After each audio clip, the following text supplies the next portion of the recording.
Hi everyone, my name is Anne. You're watching Art on the Creek, and I found something on Amazon that I thought would be so fun. It is, as it says, a twin head travel brush and Fude nib pen set. If you don't know what a Fude nib is, when you have a fountain pen, the nib comes to a point. Well, the Fude nib has a point and then a bend, like it looks like it's got a little foot on it. And you can get better, or more, I should say, varying line width with a Fude nib. So I am really excited about this, and I thought we could take a look at it today together.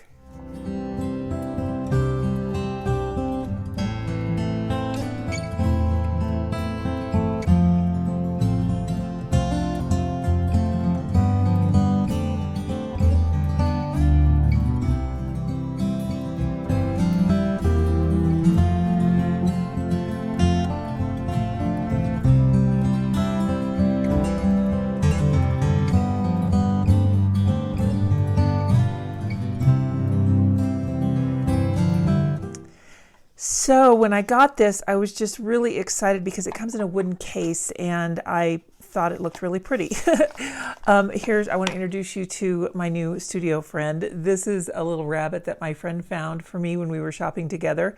She knows I love rabbits so much, and it was just a little figurine to set on a shelf or something. But I thought, oh, he could be a brush rest. So there you go. I have my little bunny brush rest, so you might see him from time to time. And let's get to this here. Let's open it up. Now, if you are a channel member, you've already seen this video. This is one of the benefits of becoming a channel member at Art on the Creek, is that you will receive access to videos before the general public. So this is one of the video reviews that I've done that will go early for members. Okay. I'll put a affiliate link to this in the bottom. I paid with my own money for these, so I will share the link with you in case you want to get in on this too. Nice little box, nice little bit of packaging. These are the cartridges. All right, here it is. Here's the little case with engraved with my art tools, and the hinge is on the back side here, you can see. So let's open it up. It looks like it's bamboo. And what we have here is just a little case that opens, and there are magnets to keep it closed. So here's why I thought this was so interesting. It looks like it's just two pens, right? But it's not. It is. Let's open this back one here first. Oh, that's nice and heavy. Okay, so this is the Fude nib pen. And I hope you can see that, how the nib kicks out a little bit. I'll show you. Let me get a regular fountain pen and I will compare it to you so that you can see. Compare it for you, rather, so that you can see. Here's a regular fountain pen nib, and it just has this straight nib there. This is a Fude nib on top, so you can kind of see how it kicks up a little bit. I hope you can see that. So this one, put my other pen away. This one is the one we're going to try out today. Now, this just has cartridges to use with it. It does come with, this is an adapter where you can fill it with your own ink. It's just a plunger. So you can just stick that in a bottle of ink and screw that up, and then it will fill.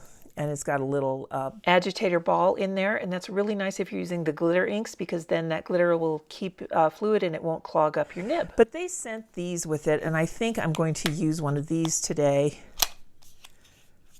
They're just regular ink cartridges, and I believe they're all black. So this end has the cap on it. 5 pieces. There is a 5th one in there. And I'm glad that it sent this, because if you don't want to use black, it's really easy to change it out. Okay. So we're going to put this in. There's a little feeder system in there. And you just put this in over that and click it in. There it goes. Sorry about that, guys. Screw that on. And the lid fits on the back, which I really like. Boy, that makes that nice and heavy. That's really quite good. It doesn't fit on there too securely. But it does screw shut. Okay. Oh, I've got some ink on my finger. let's go ahead and get this going here a little bit. And I'm going to close that up and put that down for just a moment. Now this is the other reason that I got this, and I thought it was so incredibly cool. This brush is dual-ended. So you have a nice fat brush here with a good point, and honestly that looks like a number 12, a 10 or 12. So let's just do that here. And does this, yes, look at that. You can screw this on the back of here.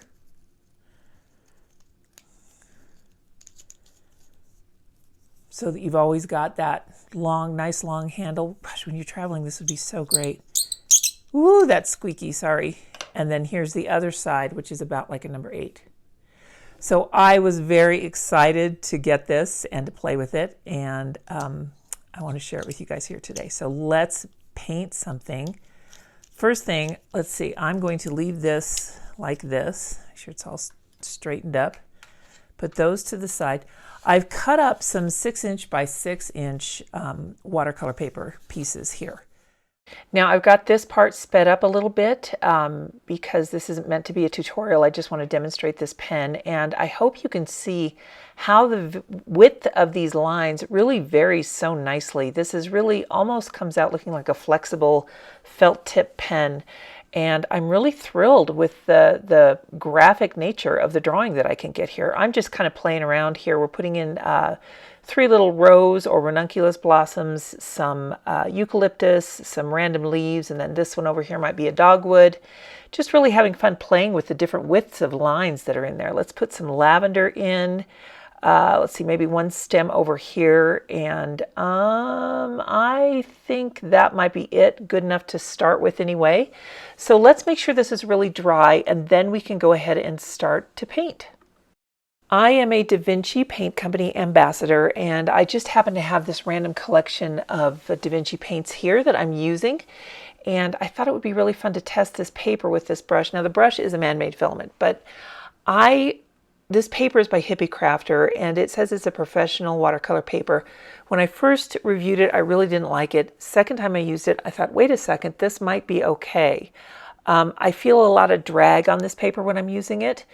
The pen worked great. I had no issues with the pen on this paper, but I want to try some of these Da Vinci watercolors, and I know how they perform. I want to try with this brush so that I can see how this paper works with this combination here.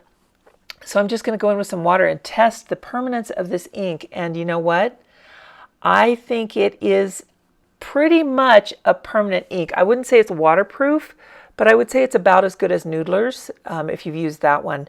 So you might have your best results putting the ink on after you have painted, but I'm going to go ahead and fill this in with some watercolor, and we can see how much bleeding we get. I don't think we're going to get a lot. So this will be sped up again here, but channel members, this is a little bit of a preview of what we're going to be doing this month. We're going to create a multi-video floral arrangement. We're going to work on some principles of composition, what makes a good design in when you're creating some florals or wreaths in your watercolor practice. And this one, we're just kind of start by testing this pen to really see how it works. But then channel members, we will be doing that on the membership platform for the rest of this month. We're going to be really focusing on how to create art that has really good composition. And the example that we're going to be using is with florals. So I hope that's something for you guys to look forward to. We're going to start that next week, Monday, March 10th. Every Monday I put out a new members video.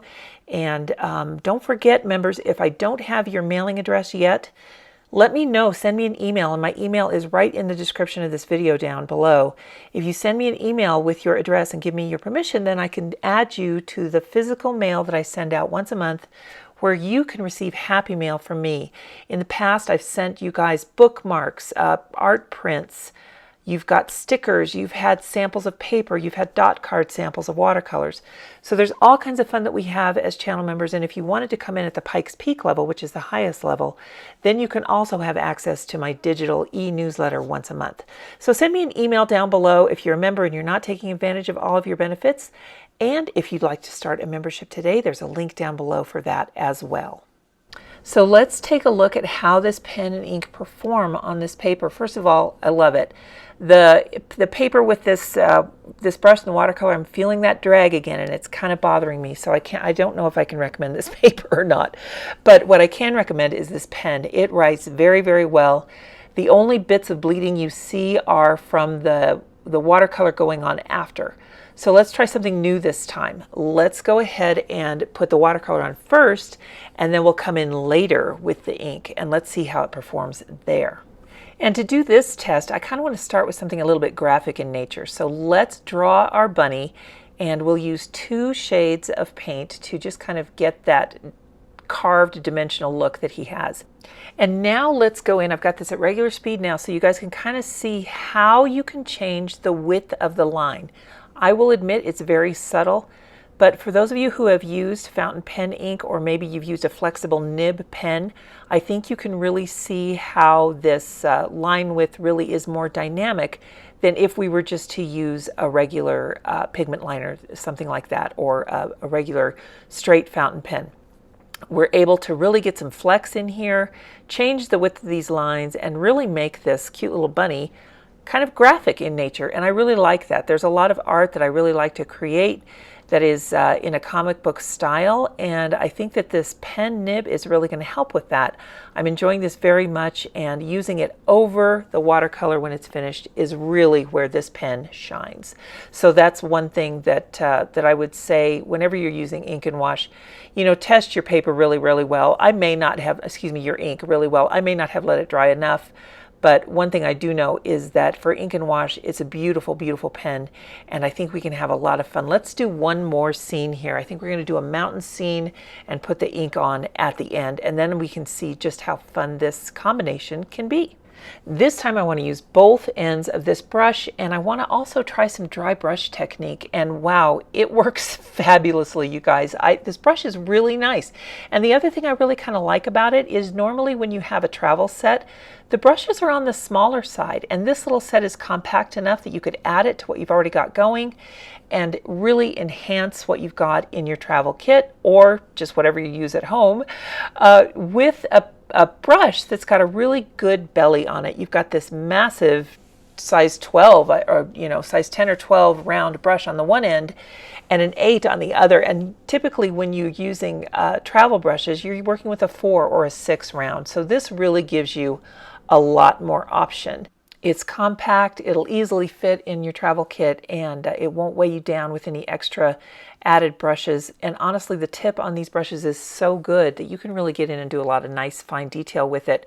Now you might want to have a 4 or a 2 round just for the really fine detail portions if you want to do that, but you know, with this ink brush you can certainly add in those details that way too. So I've gone in and covered a big area with this wet wash here for the sky, and you know, I'm really glad that I've got this extra big brush to do that with. A lot of times when you're in plein air, you're just dealing with a very tiny little brush and you're out in the elements, and things dry up really quickly here in Colorado, so you don't get a chance to go in like I'm doing here and lift things off while it's still damp. So this brush really does give you a lot more freedom with plein air and just in general. It's a really nice addition to your art studio, whether you're going to use it indoors or if you're going to bring it with you on plein air.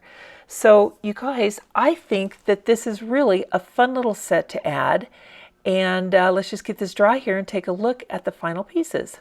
I really am going to get a lot of use out of this little set. It's so well made, and you can make some really clever little drawings with it. I hope that you guys consider this as maybe something you'd like to play with, or maybe you just enjoyed watching this video, and that's fine too. If you are interested in this particular set, like I said, I do have an affiliate link down below, and all of that does help to continue the channel so that I can keep making reviews like this for you guys. And channel members, don't forget to make sure your reminder bell is set so that you'll know next Monday, March 10th, 2025, when that video will be available for you, where we can begin to create our floral arrangement of loose florals using good theories of composition. Take care, everybody. Have a wonderful, wonderful week, and we will see you next time. Bye now.